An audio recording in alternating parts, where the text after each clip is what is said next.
Assalamualaikum warahmatullahi wabarakatuh. Waalaikumsalam warahmatullahi wabarakatuh. Selamat pagi anak-anak semua. Pagi, Pak. Apa kabarnya hari ini? Alhamdulillah luar biasa. Allahu Akbar. Sebelum kita memulai pelajaran, alangkah baiknya kita berdoa terlebih dahulu. Untuk hari ini, dalam hal ini saya akan pimpin doa sendiri ya. Saya akan sendiri pimpin doanya. Baik. Sebelum kita mulai pelajaran,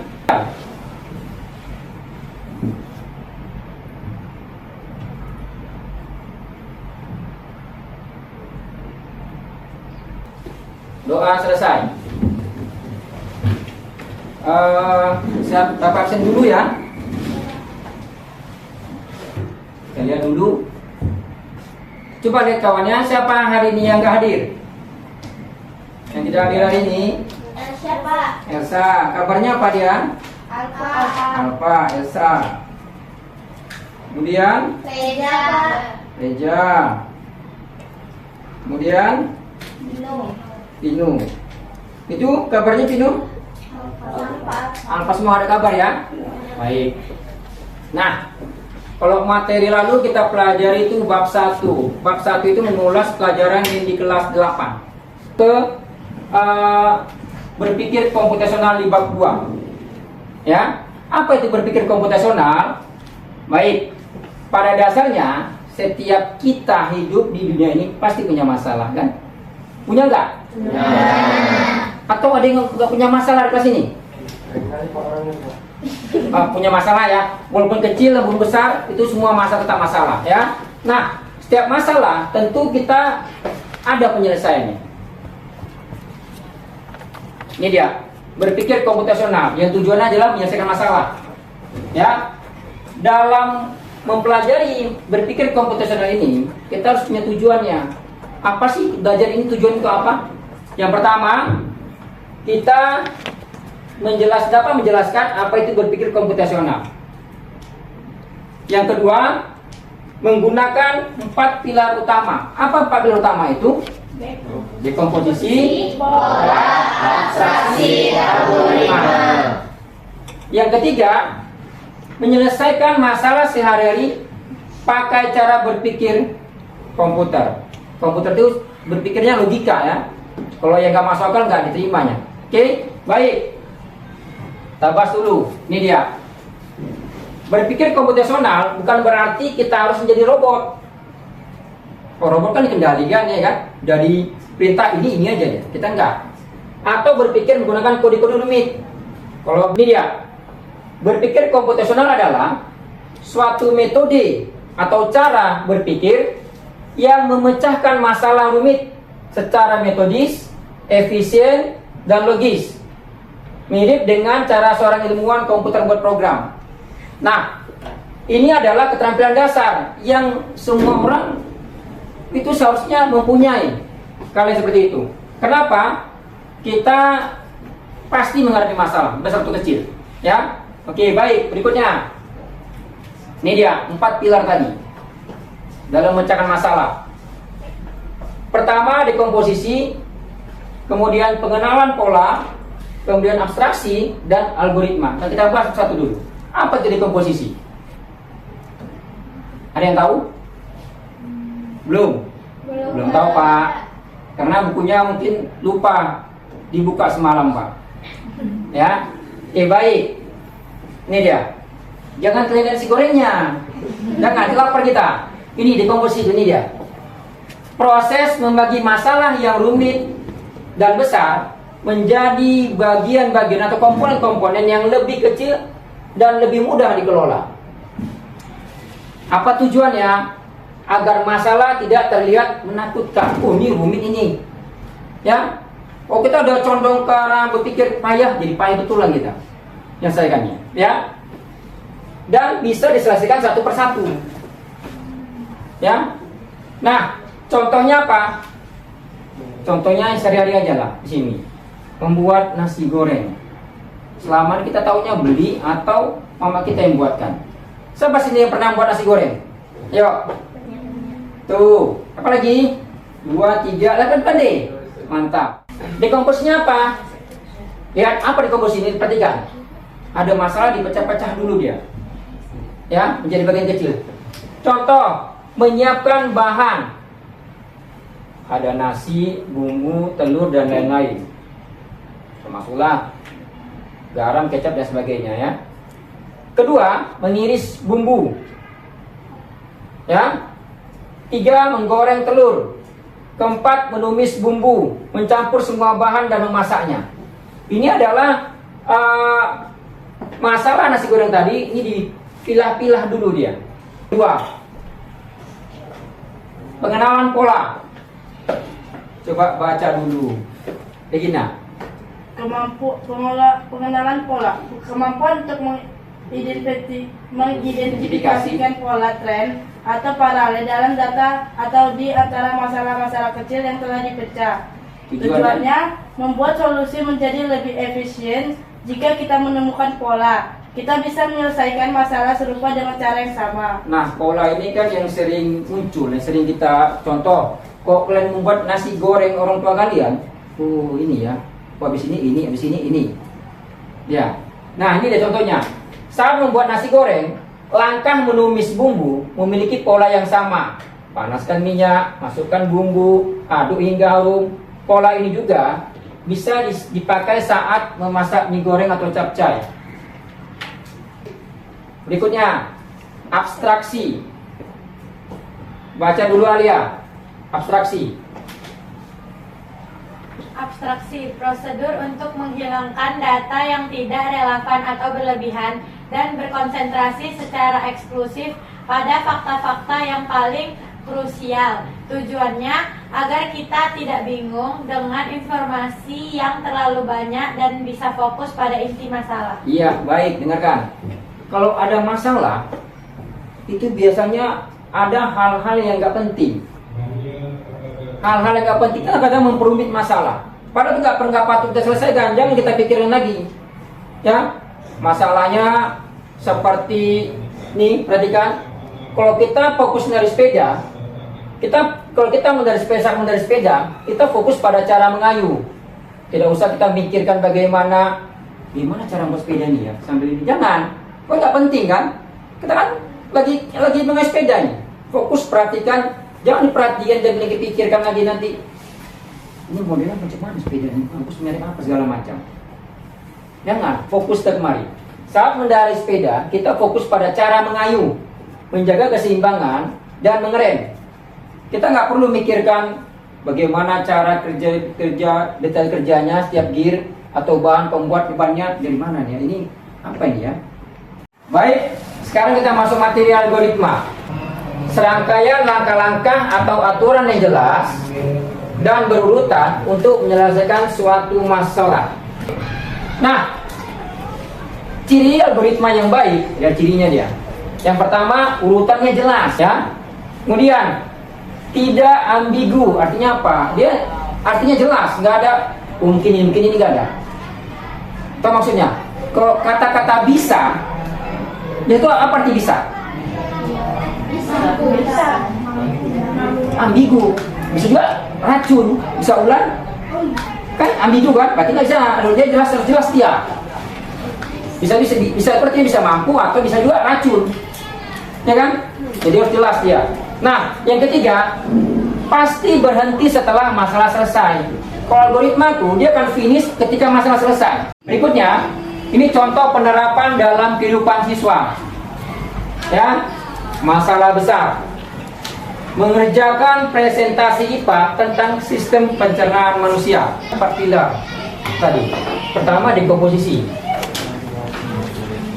Mencari materi, mulut, lambung, usus dan lain-lain berkaitan dengan sistem pencernaan.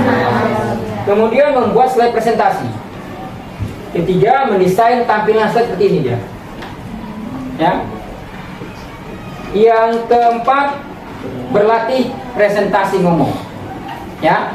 Yang kelima, membagi tugas pada setiap kelompok. Itu dia. Sedangkan pengenalan pola, ini pola pembuatan setiap slide sama. Ada judul, gambar, poin-poin penting. Ya, kalau kita pakai slide presentasi, itu nggak usah pakai panjang-panjang kalimatnya, cukup poin-poin yang penting saja seperti ini ya, yang penting aja. Itu pengenalan, pola sama, judul, gambar, poin-poin penting. Itulah. Berikutnya abstraksi.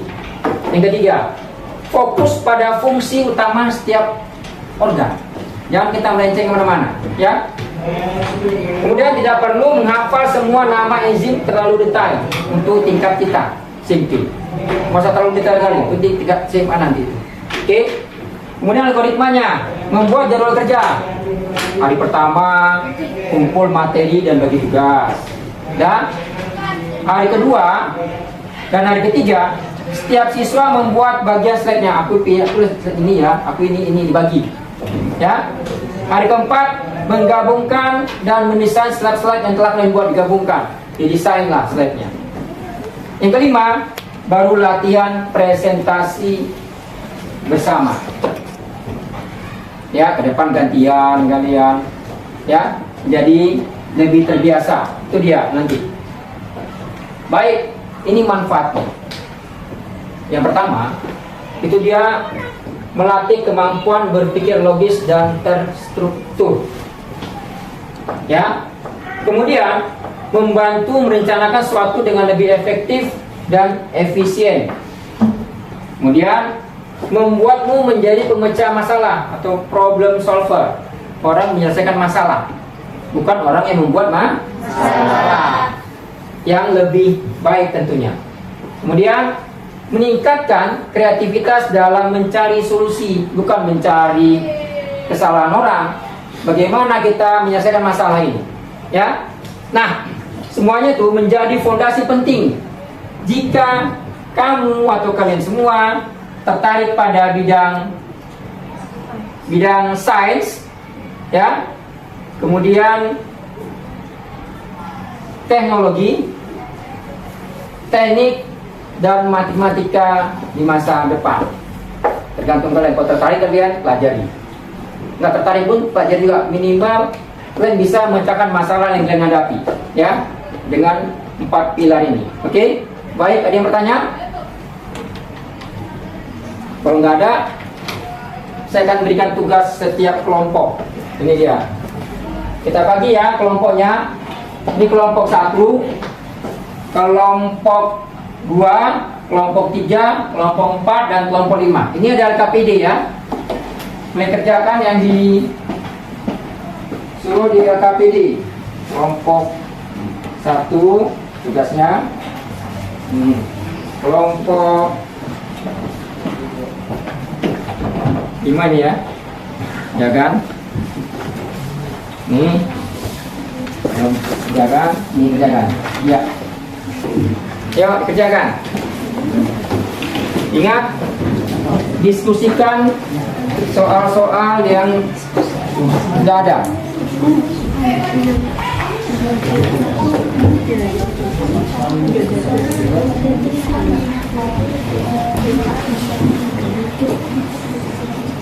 Kalau sudah selesai, bukan dulu, pastikan dulu, ya. Cocok baru, ya. Diskusikan dulu. Kalau ada masalah boleh tanya ya. Kalau ada yang kurang jelas boleh tanya.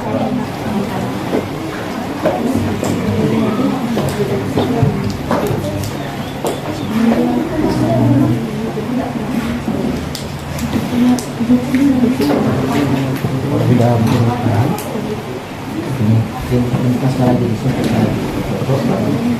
Ya. Waktunya 5 menit aja ya. Nanti setiap kelompok mempresentasikan ke depan.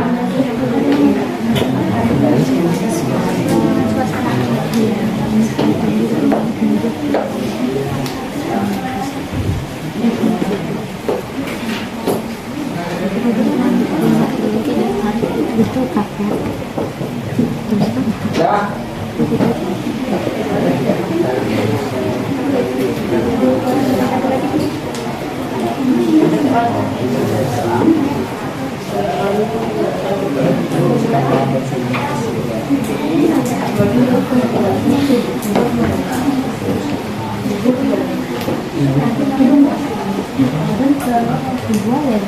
Ada yang udah siap?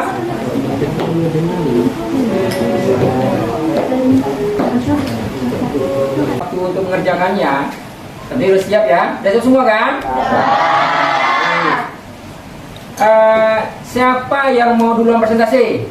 Oke, silakan kelompok 1. Silakan dulu. Assalamualaikum warahmatullahi wabarakatuh. Waalaikumsalam warahmatullahi wabarakatuh. Kami dari kelompok 1 ingin mempresentasikan hasil diskusi kami tentang abstraksi. Sebelum itu, izinkan kami untuk memperkenalkan diri masing-masing. Perkenalkan, nama saya Amanda Askia. Nama saya Kirana Putri Safira. Perkenalkan, nama saya Queen Erandara Pranata. Perkenalkan, nama saya Perkenalkan, nama saya Alia Balkis. Baiklah, langsung saja kita masuk ke diskusinya. Abstraksi. Kamu diminta menggambar rumah impian. Agar tidak terlalu rumit, apa saja detail yang bisa kamu abaikan atau hilangkan supaya gambar tetap terlihat seperti rumah, tapi lebih sederhana. Contoh, warna cat dinding yang persis, bentuk daun di pohon, dan lain sebagainya. Tuliskan minimal 5 detail yang bisa diabaikan. 5 detail yang bisa diabaikan adalah: yang pertama, tekstur tembok; yang kedua, motif genteng; dan yang ketiga akan dibacakan oleh Hanifah. Yang ketiga, motif lantai teras; yang keempat, bentuk jendela; yang kelima akan dibacakan oleh Hanifah. Yang kelima ada bentuk pagar. Sekian dari hasil diskusi kami. Jika ada yang ingin bertanya, dipersilahkan. Ya, saya bertanya, abstraksi ya. Hal-hal yang nggak perlu tak usah dibahas, disampingkan. Ya, kan ini kan masalah ini apa tadi, rumah ideal, rumah impian. Jadi kalau bukan rumah impian, apa saja hal-hal yang dikesampingkan, nggak perlu apa contohnya tentang cat temboknya ya, cat temboknya dan lain-lain. Ada yang bertanya, silakan. Yang bertanya akan saya kasih nilai tambah. Ini pribadi. Ya, silakan. Mikaela mau bertanya? Mikaela dari? Silakan. Tentang abstraksi mengenai rumah impian. Ya, silakan. Ada? Bentar apa, pikir dulu lagi. Oh, pikir dulu. Kan enak. Rumah impian apa yang perlu dipikirkan? Oh, ini nggak usah. Ada yang lain sambil nunggu Mutiara berpikir? Ada yang lain? Ya, Mutiara. Silakan Mutiara. Kira-kira rumah impian yang kalian impikan itu gimana? Terima kasih atas pertanyaannya, Mutiara. Baik, izinkan saya menjawab pertanyaan yang diberi Mutiara. Jadi rumah yang kami impikan itu kayak rumah minimalis yang ada taman di depannya. Rumah saya lah berarti.